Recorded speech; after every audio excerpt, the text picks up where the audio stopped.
Dear students, आज जो हम टॉपिक डिस्कस करने जा रहे हैं वो है effect of conformation on reactivity.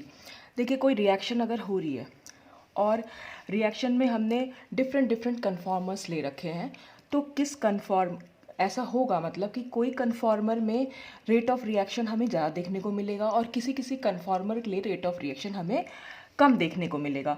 तो कुछ वही सब कुछ हम यहाँ स्टडी करेंगे कि कन्फॉर्मेशन का क्या इफेक्ट होता है रेट ऑफ रिएक्शन पर या रिएक्टिविटी पर उस कंपाउंड की। तो सबसे पहले अगर हम बात करें एसाइक्लिक कंपाउंड्स में, तो एसाइक्लिक कंपाउंड्स में हम यहाँ पर डिस्कस करने जा रहे हैं जो E2 रिएक्शंस अगर हो रही हैं। अब देखिए, अगर E2 रिएक्शंस, पहले तो आपको पता होना चाहिए कि E2 रिएक्शंस क्या होती हैं। ये होती हैं एलिमिनेशन रिएक्शंस। एलिमिनेशन रिएक्शन मतलब कुछ ना कुछ एलिमिनेट होगा। जैसे फॉर एग्जांपल अगर मैं बात करूं डिहाइड्रोहेलोजिनेशन अगर हम कराएं, सपोज़ यहाँ पर हमने ले रखा है CH3 CH2 Br और रिएक्शन हो रही है इसकी इथॉक्साइड आयन के साथ, तो यहाँ पर क्या प्रोडक्ट बनेगा? तो यहाँ पर H और Br जो हैं वो निकल जाते हैं। तो यहाँ पर कैसे निकलेंगे वो मैं आपको यहाँ दिखा दे रही हूँ। जैसे यहाँ पर ये हम इसको इस तरह से भी लिख सकते हैं, ये ऊपर वाले कंपाउंड को मैंने ऐसे लिख दिया और ये जो इथॉक्साइड आयन है ये यहाँ इस पर H पर अटैक करेगा और ये बॉन्ड जो है यहाँ शिफ्ट करेगा और इस तरह से ये Br निकलेगा। तो यहाँ पर जो है एल्कीन फॉर्म हो जाती है जब हम डिहाइड्रोहेलोजिनेशन कराते हैं एल्काइल हैलाइड का। तो एल्कीन का फॉर्मेशन हुआ और ये E2 रिएक्शन है। E2 रिएक्शन का मतलब ये जो मैंने यहाँ लिख के दिखाया ये सब कुछ एक स्टेप में होगा। इसी स्टेप में इथॉक्साइड आयन ने H को लेना है, ये बॉन्ड यहाँ शिफ्ट करेगा और ये Br उसी समय पर निकल जाएगा। तो सब कुछ सेम स्टेप, मतलब सेम स्टेप में होता है, वो होती है हमारी E2 रिएक्शन। अब यहाँ पर क्या है, एलिमिनेशन हो रहा है H और Br का। तो यहाँ पर जो एलिमिनेशन रिएक्शंस होती है, एलिमिनेशन रिएक्शंस के लिए जो एक बहुत ही इम्पॉर्टेंट रिक्वायरमेंट है वो ये होती है कि जो ये दो बॉन्ड हैं, ये वाला जिसने H को जोड़ा हुआ है और जिसने Br को, ये दोनों जो हैं एंटी पेरीप्लानर होने चाहिए। अब एंटी पेरीप्लानर से क्या मतलब होता है, मैंने आपको कितनी बार बताया भी है वैसे, कि अगर हमने कोई एक बॉन्ड बना रखा है तो ये वाली सिचुएशन और ये सिचुएशन ये हो जाती, दोनों बॉन्ड मतलब एंटी बॉन्ड होने चाहिए, एक दूसरे से ऑपोजिट होने चाहिए। तो अगर एक ऊपर जा रहा है तो एक नीचे जाना चाहिए, एक राइट हैंड जा रहा है तो दूसरा लेफ्ट हैंड जाना चाहिए, तो वो एंटी पेरीप्लानर होते हैं। हालांकि सिन पेरीप्लानर भी एलिमिनेशन होता है पर वो बहुत कम रिएक्शंस होती हैं और वो बहुत स्लो रिएक्शन होती हैं। तो एंटी पेरीप्लानर जो होता है वो इसका रिक्वायरमेंट होता है। हो और क्यों होता है वो इसका रिक्वायरमेंट, से तो हम जब कभी एलिमिनेशन रिएक्शंस या रिएक्शन मैकेनिज्म पढ़ेंगे तो हम डिटेल में पढ़ेंगे इसको, लेकिन यहाँ मैं थोड़ा सा बता देना चाहती हूँ बस आपको। वो इसलिए कि यहाँ पर जो ये जो कार्बन का sp3 ऑर्बिटल है जिसने H के साथ बॉन्डिंग की हुई है, और जो इस कार्बन का sp3 ऑर्बिटल है जिसने Br के साथ बॉन्डिंग की हुई है, वो दोनों बॉन्ड जो है सेम प्लेन में होने चाहिए। और सेम प्लेन में इसलिए होने चाहिए ताकि जब वो एल्कीन का फॉर्मेशन करें तो ये दोनों sp3 ऑर्बिटल इसके p ऑर्बिटल बन जाएं, ताकि वो आपस में ओवरलैप करके पाई बॉन्ड को बना सकें। तो यहाँ पर कंडीशन ये है, रिक्वायरमेंट, कि एंटी पेरीप्लानर होना चाहिए दोनों बॉन्ड्स को। अब वही हम यहाँ पर देखेंगे भी। तो ये मैंने इसमें लिख दिया कि stereo electronic requirement for elimination reaction is that the conformation should be anti periplanar. तो बॉन्ड, यहाँ पर हम कन्फॉर्मेशन की बात कर रहे हैं इसलिए हम इसको बोल रहे हैं कि ये एंटी पेरीप्लानर कन्फॉर्मेशन होना चाहिए। अच्छा, अब जैसे सपोज हमने 2 ब्रोमोब्यूटेन ले रखा है, 2 ब्रोमोब्यूटेन का ये बना दिया यहाँ पर सॉहर्स फार्मूला, और इसी को जब हम न्यूमैन में लिखेंगे तो न्यूमैन में हम इस तरह से इसको लिख सकते हैं। ये तो मैंने आपको बता ही रखा है कि कैसे हम न्यूमैन में इसको चेंज कर सकते हैं। और यहाँ से यहाँ पर आप देख रहे हैं ये जो H है फर्स्ट कार्बन का, यानी हम यहाँ पर निकाल क्या रहे हैं, ये एलिमिनेट हो रहा है और ये Br एलिमिनेट हो रहा है, यहाँ पर दोनों एलिमिनेट हो रहे हैं। तो ये H ऊपर जा रहा है और Br जो है दूसरे कार्बन से नीचे की साइड जुड़ा हुआ है, तो दोनों ही एंटी कंडीशंस हैं, दोनों मतलब एंटी पेरीप्लानर कन्फॉर्मेशन हो गया। और यहाँ पर जब ये H और ये Br निकल जाएगा तो ये फ्रंट कार्बन और बैक कार्बन के बीच में डबल बॉन्ड आएगा। और फ्रंट कार्बन पर अगर आप देखें तो फ्रंट कार्बन पे हमने दिखा रखा है CH3, जिस तरह से ये बना हुआ है बस हमें वैसा का वैसा ही यहाँ पर बना देना है। तो अगर ये H यहाँ पर निकल जाएगा तो फ्रंट कार्बन से CH3 और H रह जाएंगे और बैक कार्बन से भी CH3 और H रह जाएंगे। और इस कन्फॉर्मेशन में दोनों CH3 एक दूसरे से ऑपोजिट हैं और दोनों H एक दूसरे से ऑपोजिट है। तो यहाँ पर जो आएगी, इसी तरह से हमें यहाँ बनाना होगा दोनों कार्बन के बीच में डबल बॉन्ड और दोनों CH3 दूसरे से ऑपोजिट, दोनों H एक दूसरे से ऑपोजिट। इसका मतलब यहाँ पर ट्रांस 2 ब्यूटीन फॉर्म हो रही है। अच्छा, अब अगर हम इसका एक दूसरा कन्फॉर्मेशन देखें, माने हमने क्या किया है, ये फ्रंट कार्बन से जो मैंने यहाँ पर दिखा रखा था कि ये H है, यहाँ पर H और ये CH3, तो यहाँ पर अब क्या हो गया, H H और CH3, यानी हमने क्या करा, जो बैक कार्बन था उसको तो हमने एज इट इज रखा H CH3 Br, यहाँ पर भी H CH3 और Br, लेकिन फ्रंट कार्बन को हमने रोटेट कर दिया है। और रोटेशन हमने कैसे किया है, जैसे यहाँ पर जो ये H था ये तो अब आ जाएगा यहाँ पर, ये CH3 हम यहाँ ले आए और ये H को हम यहाँ ले आए, तो इस तरह से हमने इसको घुमा दिया है। तो 120 डिग्री का रोटेशन दिखा रखा है इसमें। तो ये वाला H यहाँ आएगा, ये H हमने यहाँ लिख दिया, ये CH3 यहाँ जाएगा, ये CH3 यहाँ और ये H यहाँ, तो ये दोनों एक दूसरे के डिफरेंट कन्फॉर्मेशन हो गए। अब इस कन्फॉर्मेशन में भी अगर हम देखें तो हमें निकालना क्या है, ये H और ये Br, तो यहाँ पर भी H और Br दोनों ही एंटी पैरिप्लानर है, मतलब ये कन्फॉर्मेशन भी एंटी पैरिप्लानर है। और यहाँ पर क्या है, यहाँ पर दोनों CH3 जो है सेम साइड है और यहाँ पर दोनों H जो है वो सेम साइड है, यानी अब जब हम कार्बन कार्बन डबल बॉन्ड बनाएंगे तो दोनों H को सेम साइड रखेंगे और दोनों CH3 को सेम साइड रखेंगे, यानी अब हमारे पास बनेगी सिस 2 ब्यूटीन। तो 2 ब्रोमोब्यूटेन से ट्रांस 2 ब्यूटीन भी बन सकती है और सिस 2 ब्यूटीन भी इसके अकॉर्डिंग। लेकिन एक्चुअल में होता क्या है कि देखने में जब रिएक्शन की ऑब्जर्वेशन की गई तो वहाँ पर सिर्फ ट्रांस 2 ब्यूटीन ही फॉर्म हुई।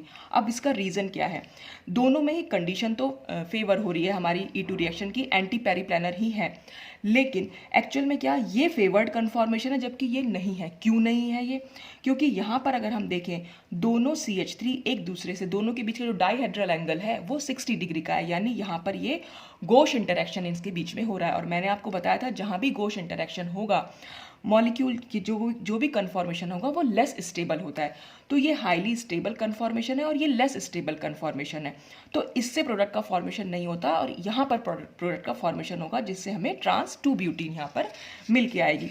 तो इस तरह से जो कन्फॉर्मेशन का जो मतलब कन्फॉर्मेशन, इफेक्ट ऑफ कन्फॉर्मेशन यहाँ पर देखने को मिला कि इस वाले कन्फॉर्मेशन से जो प्रोडक्ट फॉर्म हो रहा है और इससे क्यों नहीं फॉर्म हो रहा, तो वो रीज़न यहाँ पर दिया गया है।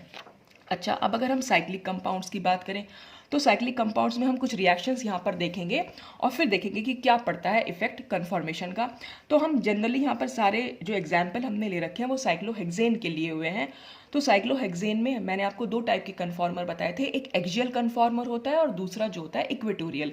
तो यहाँ पर एक्सियल और इक्वेटोरियल में क्या डिफरेंस हमें देखने को मिलेगा वही हम यहाँ पढ़ेंगे। तो यहाँ पर है सब्स्टिट्यूशन रिएक्शंस। अब सब्स्टिट्यूशन रिएक्शंस भी नॉर्मली 2 टाइप की होती हैं, एक होती है SN1, दूसरी होती है SN2, एक यूनिमॉलिकुलर दूसरी बाईमॉलिकुलर। तो अगर हम बात करें सबसे पहले यहाँ पर SN2 का एग्जाम्पल लिया हुआ है। अब SN2 में देखिए क्या होता है। SN2 रिएक्शन में सपोज हम कोई यहाँ पर जैसे मैं एल्काइल हैलाइड ले रही हूँ कोई भी, ये H ये H ये H और ये हो गया Br। यहाँ पर क्या होगा, जब भी कोई कोई न्यूक्लियोफाइल यहाँ पर, क्योंकि न्यूक्लियोफिलिक सब्स्टिट्यूशन रिएक्शन है तो कोई न्यूक्लियोफाइल जो है इसकी जगह पर आना है। अब यहाँ पर होता क्या है, SN2 रिएक्शन में न्यूक्लियोफाइल जब यहाँ पर भी एक ट्रांजिशन स्टेट बनती है, न्यूक्लियोफाइल इस कार्बन पर अटैक कर रहा होगा और ब्रोमाइड आयन जो है वहाँ से निकल रहा होगा।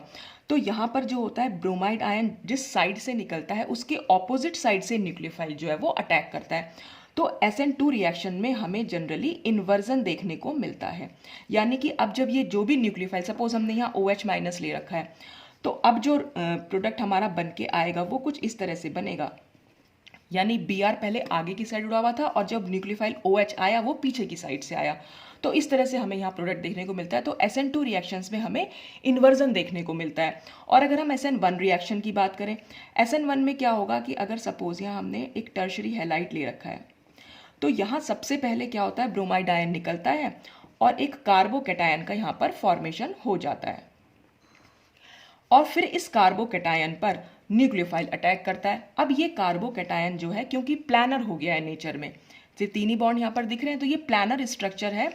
तो अब इस प्लानर स्ट्रक्चर पर OH फ्रंट साइड से भी अटैक कर सकता है और बैक साइड से भी अटैक कर सकता है।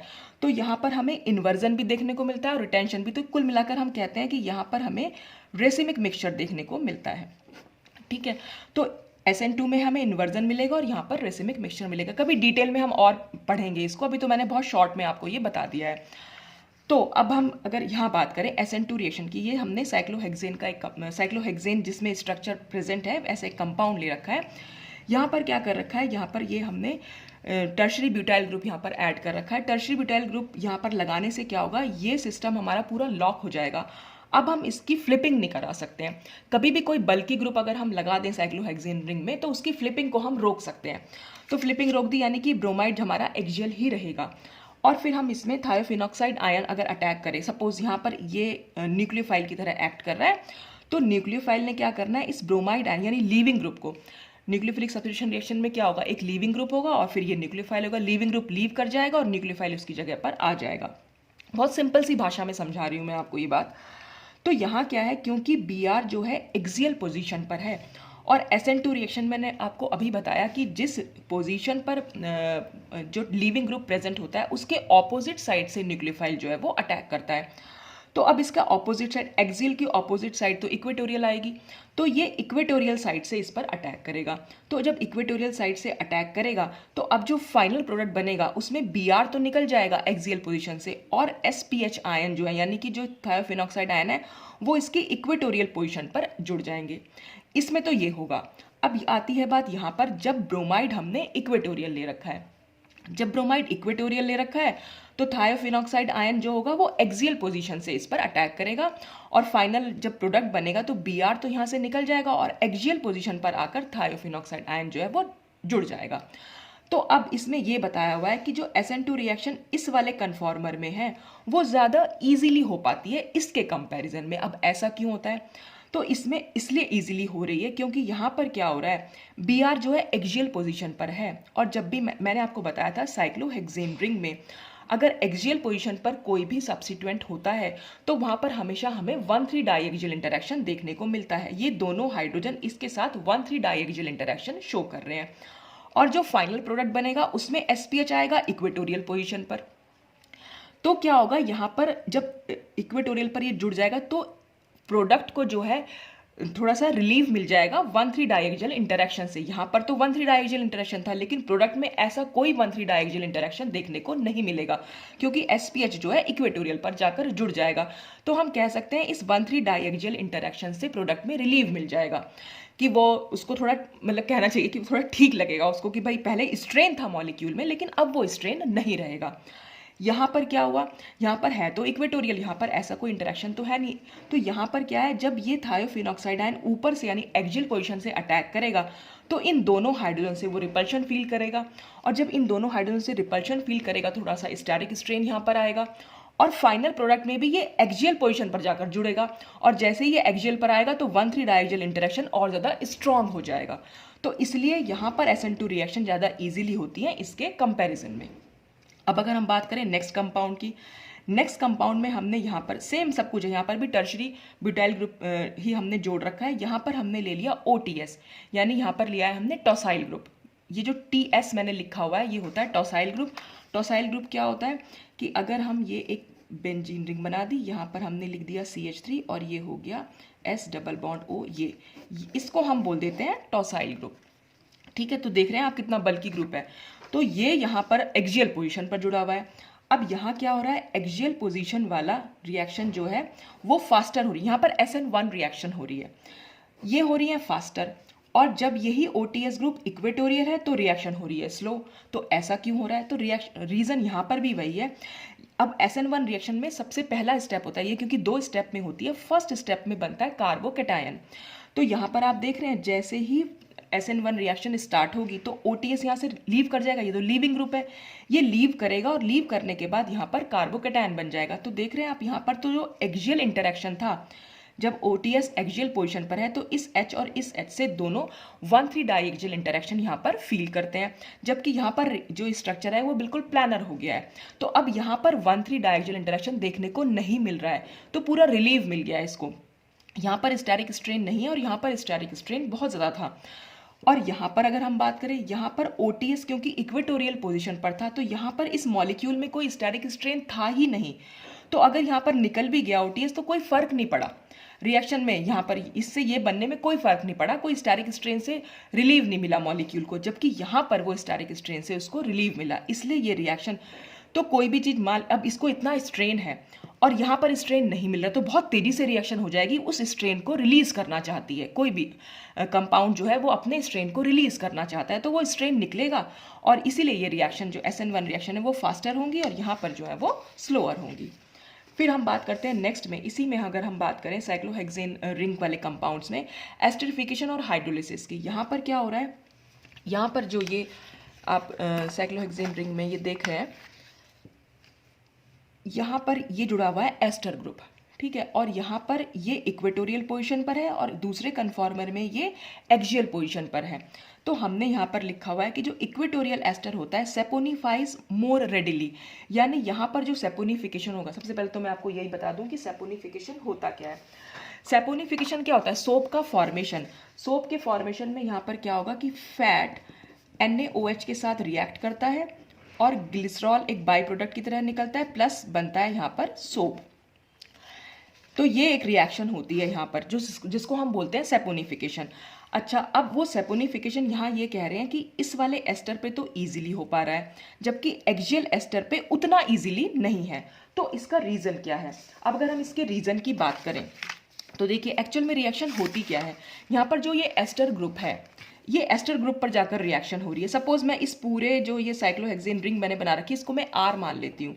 तो अगर मैं R ये ऐसे लिखूँ तो रिएक्शन हो क्या रही है, ये जो OH आयन आएंगे, अब NaOH से जो OH आयन मिले हैं तो ये यहाँ पर न्यूक्लियोफाइल की तरह अटैक करेगा OH आयन, क्योंकि NaOH एक बेस है, बेस को चाहिए होता है एसिडिक हाइड्रोजन, और अगर उसे एसिडिक हाइड्रोजन नहीं दिखती तो वो एज अ न्यूक्लियोफाइल काम करता है। तो ये OH यहाँ पर जाकर जुड़ेगा और इस तरह से कुछ जुड़े जाएगा, ये OH हो जाएगा और यहाँ पर हो जाएगा OMe। नेक्स्ट स्टेप में यहाँ पर क्या होगा, नेक्स्ट स्टेप में ये बॉन्ड यहाँ वापस आएगा और OMe निकल जाएगा। तो इस तरह से C डबल बॉन्ड O और ये OH बना और यहाँ पर बन गया ये मिथॉक्साइड आयन, ठीक। और फिर ये मिथॉक्साइड आयन इस H को ले लेगा और फाइनल प्रोडक्ट हमारे C डबल बॉन्ड O और यहाँ पर O माइनस प्लस MeOH। ये कुछ मेन रिएक्शन होती है इसमें कि क्या हो रहा है सेपोनिफिकेशन में, एक्चुअल में होता क्या है, तो वो इस तरह से होता है। तो मेन जो चीज़ है यहाँ पर एक टेट्राहेड्रल इंटरमीडिएट बनता है। जब ये OH इस पर अटैक करेगा, एस्टर ग्रुप पर जब भी अटैक करेगा तो एक टेट्राहेड्रल इंटरमीडिएट बनेगा। तो यहाँ पर क्या होगा, इस इक्वेटोरियल पोजीशन पर आकर टेट्राहेड्रल इंटरमीडिएट बन रहा है और यहाँ पर क्या है, एक्सियल पोजीशन पर टेट्राहेड्रल इंटरमीडिएट बन रहा है। तो जब एक्सियल पोजीशन पर टेट्राहेड्रल इंटरमीडिएट बनेगा तो फिर से क्या होगा, जो ये वाला H है और जो ये H है इसके साथ वो 1,3 डाइएक्सियल इंटरेक्शन शो करेगा, यानी कि मॉलिक्यूल में इसमें स्ट्रेन आ जाएगा। जबकि ऐसा कोई स्ट्रेन हमें यहाँ देखने को नहीं मिलता, क्योंकि टेट्राहेड्रल इंटरमीडिएट तो बनेगा यहाँ पर लेकिन वो इक्वेटोरियल पोजीशन पर है, तो ऐसा स्ट्रेन यहाँ पर कुछ भी नहीं है।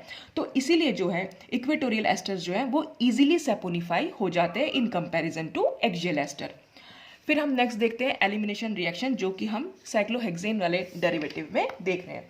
यहाँ हमने जो कंपाउंड लिया है वो है हमारा न्यू मेंथाइल क्लोराइड, और मैंने अभी अभी आपको बताया था कि एलिमिनेशन रिएक्शंस के लिए जो हमारी रिक्वायरमेंट है स्टीरियो इलेक्ट्रॉनिक वो ये होती है कि जो भी एलिमिनेटिंग ग्रुप हैं, जो निकलने वाले ग्रुप हैं, वो एक दूसरे से एंटी पेरीप्लानर होने चाहिए।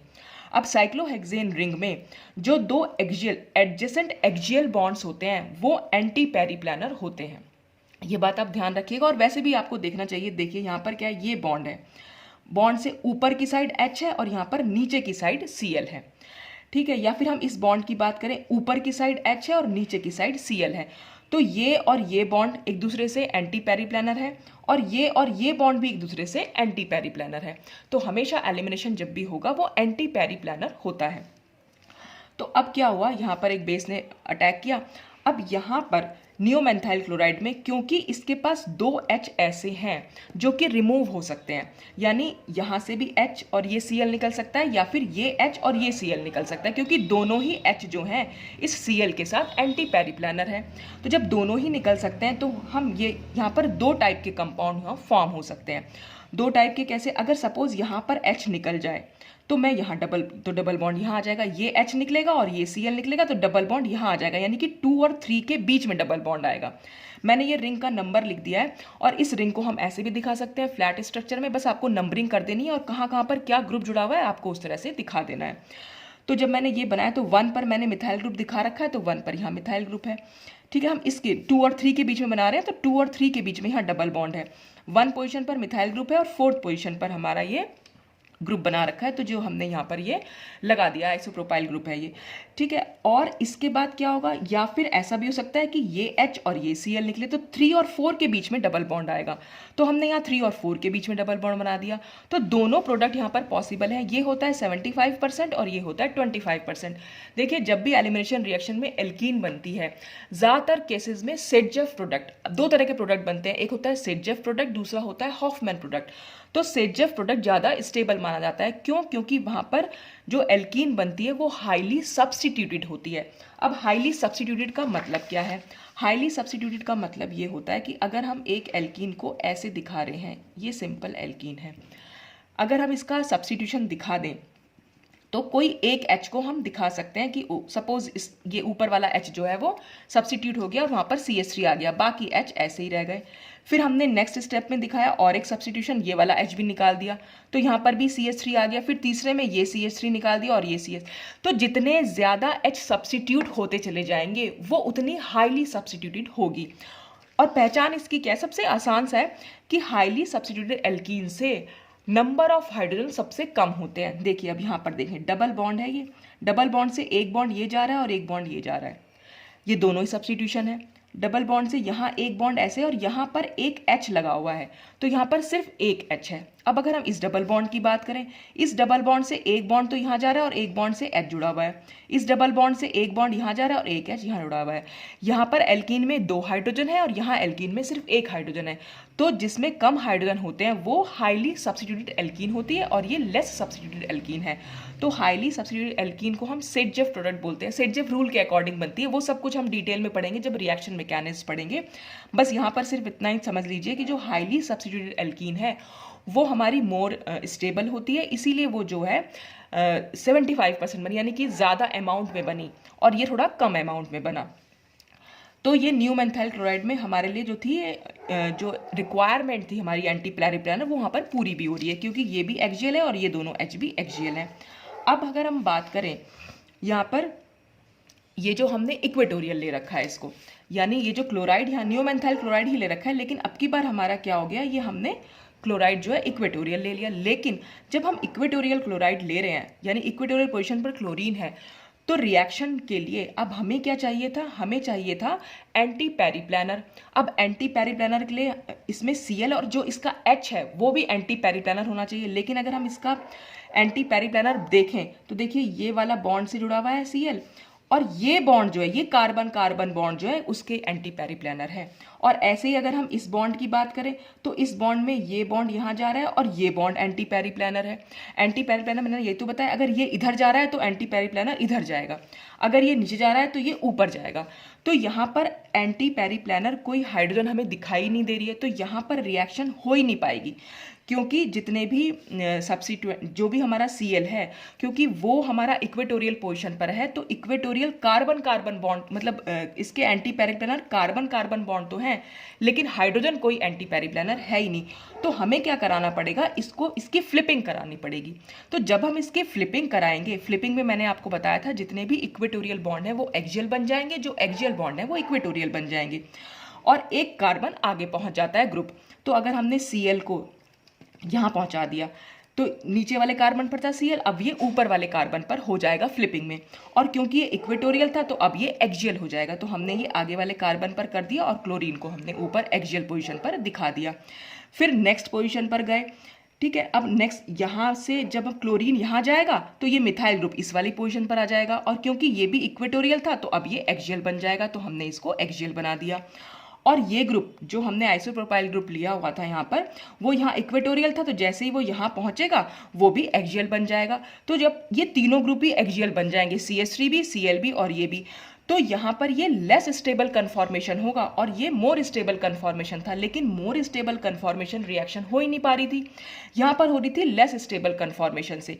और अब ये रिएक्शन पॉसिबल हो पाएगी, और रिएक्शन पॉसिबल होगी तो अब हमें H चाहिए एंटी पेरिप्लानर। तो देखिए यहाँ पर बॉन्ड, ये बॉन्ड है, इस बॉन्ड से एक Cl ऊपर है और एक H नीचे है, तो ये वाला H और ये Cl यहाँ पर इजीली निकल सकते हैं और बॉन्ड जो है वो यहाँ पर आ जाएगा। और अगर हम इसके नेक्स्ट पोजीशन पर देखें तो ये वाला H जो है वो इक्वेटोरियल है, अब ये नहीं निकल पाएगा क्योंकि ये इक्वेटोरियल पोजीशन पर है, हमें चाहिए था एक्सियल पोजीशन वाला, क्योंकि साइक्लोहेक्सेन रिंग में एडजेसेंट कार्बन पर जो एक्सियल बॉन्ड्स होते हैं वो हमेशा एंटी पेरिप्लेनर होते हैं। तो यहाँ पर इसीलिए 100% बनती है। डबल बॉन्ड यहाँ पर आएगा। तो अगर हम इसकी नंबरिंग करें, सपोज यहाँ से नंबर 1 दूँ, ये 2, ये 3, ये 4, ये 5, ये 6, और नंबर 1 मैंने क्योंकि इस ग्रुप को दिया है तो मैंने इसको नंबर 1 दिया, और यहाँ पर 2 और 3 के बीच में बॉन्ड आया है, 4 नंबर पे फिर मिथाइल 5 और 6। तो ये इसीलिए यहाँ पर ये 100% बन के आ रहा है। तो कन्फॉर्मेशन का कितना फर्क पड़ता है। अगर यहाँ पर ये एक्सियल पोजीशन पर था तो हमें 2 टाइप के प्रोडक्ट देखने को मिल रहे थे, और जो ये वाला इक्वेटोरियल है, पहली बात तो हमें इसे फ्लिपिंग कराने को बहुत एनर्जी देनी पड़ेगी, ठीक है। जब फ्लिपिंग करा दी और फ्लिपिंग करने के बाद हमें यहाँ पर प्रोडक्ट जो है मिलेगा। तो इक्वेटोरियल पोजीशन पर जब होता है Cl या जो एलिमिनेटिंग ग्रुप है इस तरीके से, तो जैसे न्यू मेथाइल क्लोराइड की अगर हम बात कर रहे हैं तो यहाँ पर क्या है, ये वाला कन्फॉर्मर जो होता है वो थोड़ा सा कम रिएक्ट करेगा और ये बहुत तेजी से रिएक्ट करेगा, और यहाँ पर ये 2 टाइप के प्रोडक्ट देगा और ये खाली 1 टाइप का प्रोडक्ट देगा। तो इस तरह से कन्फॉर्मेशन का जो है बहुत ज़्यादा इफेक्ट पड़ता है रिएक्टिविटी पर। फिर हम बात करें मॉलिक्यूलर रीअरेंजमेंट्स की। अगर मॉलिक्यूलर रीअरेंजमेंट में अब देखें क्या, जैसे सपोज ये एक कंपाउंड हमने देखा, आपको मैंने पढ़ा रखा है पिनाकोलोन रीअरेंजमेंट। अगर आपको पढ़ना हो तो नेम रिएक्शंस मैंने अपलोड की हुई हैं अपने चैनल पर, आप वहाँ जाकर देखिएगा पिनाकोलोन रीअरेंजमेंट। वहाँ पर मैंने बहुत अच्छे से समझाया हुआ है कि क्या होता है ये। तो ये उसी का एक एग्जाम्पल यहाँ पर ले रखा है। अब यहाँ पर हम देख रहे हैं जैसे CH3 यहाँ पर एक्सियल पोजीशन पर है, OH जो है नीचे की साइड है, यहाँ पर CH3 ऊपर है और OH नीचे है। तो ये एक सिस आइसोमर है। सिस किस कंसर्न में बोल रहे हैं हम इसको, चाहे तो आप CH3 के कंसर्न में देख लीजिए, चाहे आप OH के, दोनों CH3 ऊपर की साइड है, ये भी ऊपर है और ये भी ऊपर है, इसलिए सिस है। और दोनों OH नीचे की साइड है, ये नीचे की साइड है और ये भी नीचे की साइड है। अब पिनाकोलोन रीअरेंजमेंट में होता क्या है, एसिड की प्रेजेंस में ये रीअरेंजमेंट होता है। इसमें क्या होगा, ये H+ आयन इस OH पर अटैक करेगा और ये OH जो है यहाँ से रिमूव हो जाएगा। ये H+ आयन यहाँ पर आया और ये कह लीजिए, मतलब ये जो इलेक्ट्रॉन्स हैं, ये इलेक्ट्रॉन्स ये H+ ले लेगा, ये पूरा वाटर की फॉर्म में जो है यहाँ से रिमूव हो जाता है। जब ये यहाँ से रिमूव होगा तो यहाँ पर आ जाएगा पॉजिटिव चार्ज, तो ये पॉजिटिव चार्ज आया।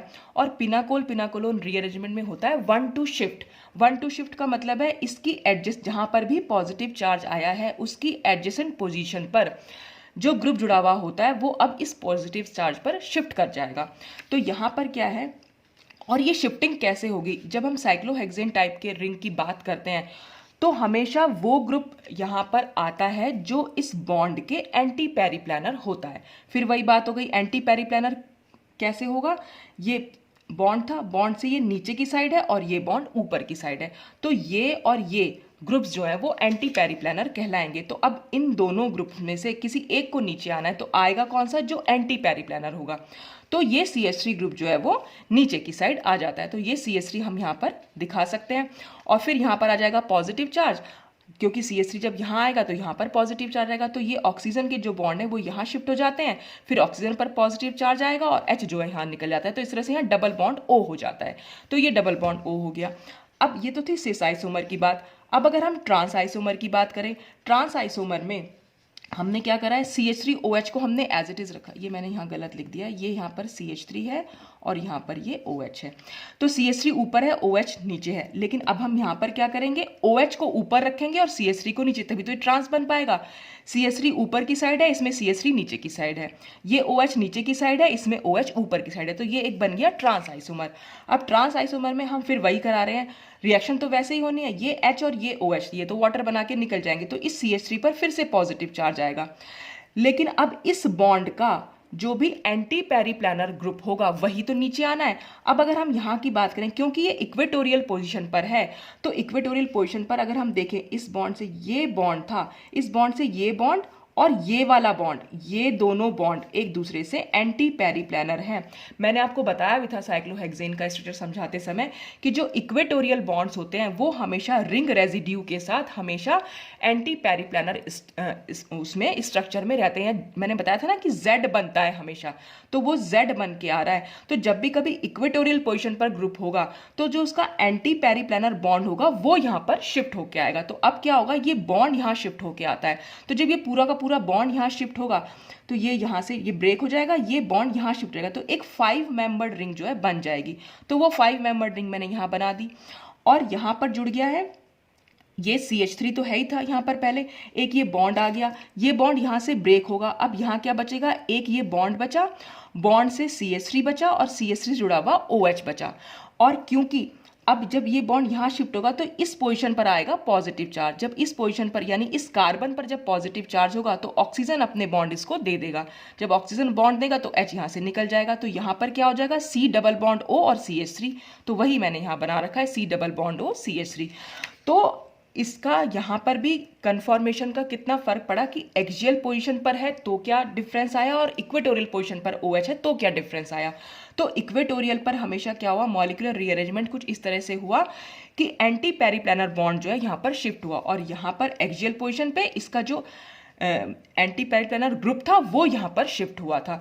तो दोनों ही केसेस में सिस आइसोमर तो दे रहा है पूरा 6 मेंबर्ड कंपाउंड, लेकिन ट्रांस आइसोमर दे रहा है एक 5 मेंबर्ड कंपाउंड। तो इस तरह से हम यहाँ पर इसको समझ सकते हैं। फिर आता है नेक्स्ट टॉपिक हमारा नेबरिंग ग्रुप पार्टिसिपेशन। अब नेबरिंग ग्रुप पार्टिसिपेशन होता क्या है, एक्चुअल में इसमें क्या होती है, 2 SN2 रिएक्शन एक साथ होती हैं और इसमें हमेशा हमें रिटेंशन देखने को मिलता है। देखिए मैंने आपको अभी बताया था SN1 और SN2, तो SN1 में हमें रेसिमिक मिक्सचर मिलता है, SN2 में हमें इन्वर्जन मिलता है। लेकिन अगर हमें रिटेंशन मिल रहा है तो इसका मतलब वहाँ कहीं ना कहीं नेबरिंग ग्रुप पार्टिसिपेशन ज़रूर हुआ है। अब नेबरिंग ग्रुप पार्टिसिपेशन होता क्या है, देखिए जैसे ये हमने एक स्ट्रक्चर बना रखा है, यहाँ ग्रुप जुड़ा हुआ है OBS। BS मीन्स होता है ब्रोसाइल ग्रुप। ब्रोसाइल ग्रुप अगर मैं बनाना चाहूँ तो बिल्कुल ऐसा ही है, ये जो मैंने स्ट्रक्चर टॉसाइल के लिए बनाया था बस यहाँ CH3 की जगह Br हो जाएगा, तो ये हो जाएगा ब्रोसाइल ग्रुप। तो ये ब्रोसाइल ग्रुप है। अच्छा ये एक लीविंग ग्रुप है, तो जब ये लीविंग ग्रुप है तो मैंने आपको बताया था SN2 रिएक्शन में क्या वो एक ही स्टेप में होती है और न्यूक्लियोफाइल जो है लीविंग ग्रुप के ऑपोजिट साइड से जो अटैक करता है। अब अगर कंपाउंड में जिस कार्बन से या जिस भी पोजीशन से लीविंग ग्रुप जुड़ा हुआ है, अगर उसके एडजेसेंट कार्बन से ही कोई ऐसा ग्रुप है जो एज अ न्यूक्लियोफाइल काम कर सकता है तो हमेशा पहले वो उस पर अटैक करता है, बजाय कि बाहर से एक्सटर्नल न्यूक्लियोफाइल ले इंटरनल न्यूक्लियोफाइल ही अटैक कर देता है। तो यहाँ पर अगर हम देखें तो OBS जो है यहाँ एक्सियल पोजीशन पर है और जो ये I है ये भी एक्सियल पोजीशन पर है, यानी दोनों एक दूसरे से एंटी पेरिप्लानर है। ठीक है, अब एंटी पेरिप्लानर की तो यहाँ पर ऐसी कोई खास जरूरत नहीं है, लेकिन यहाँ पर है क्या, OBS निकलेगा और OBS के ऑपोजिट साइड से ये I जो है वो अटैक कर देगा। ऑपोजिट साइड्स क्या हो जाएगी, इक्वेटोरियल पोजीशन हो जाएगी यहाँ पर।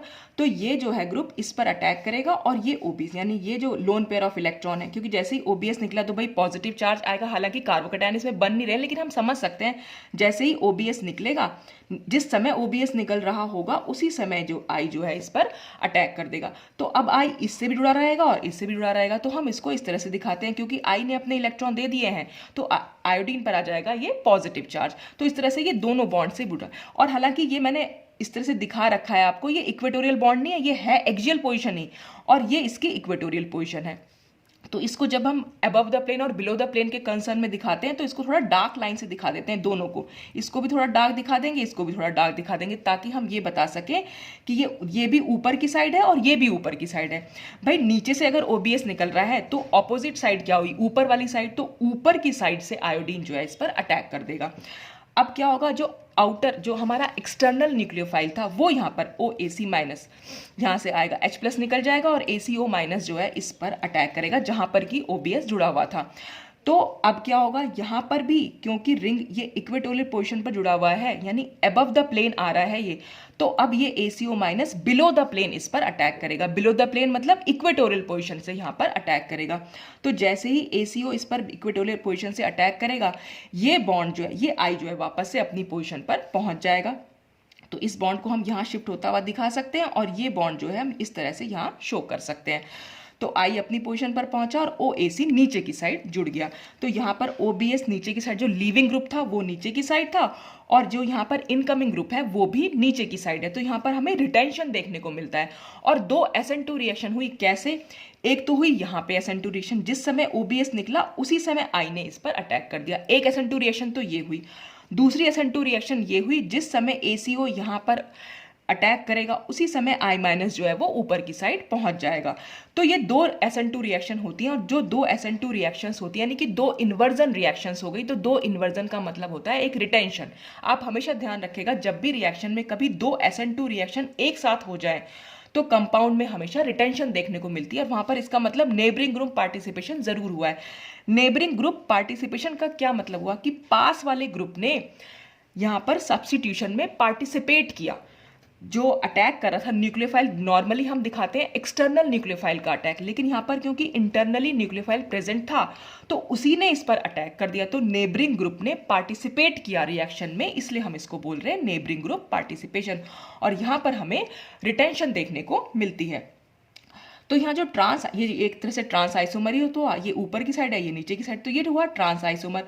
तो ट्रांस आइसोमर्स जो होते हैं वो रिएक्शन को, ये वाली जो रिएक्शन शो करते हैं बहुत फास्टली शो कर देते हैं, जबकि ये जो सिस आइसोमर है जिसमें दोनों ग्रुप ऊपर की साइड है, ये थोड़ा सा स्लो दिखाते हैं इस रिएक्शन को। तो स्लो क्यों दिखा रहे हैं?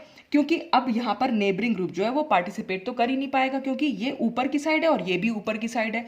तो ये ऊपर की साइड है, तो हमेशा जब भी ये लीविंग ग्रुप निकलेगा तो ये ऊपर की साइड से तो अटैक कर सकता था, और ऊपर से ही हमारा लीविंग ग्रुप निकल रहा है तो ये अटैक कर ही नहीं पाएगा।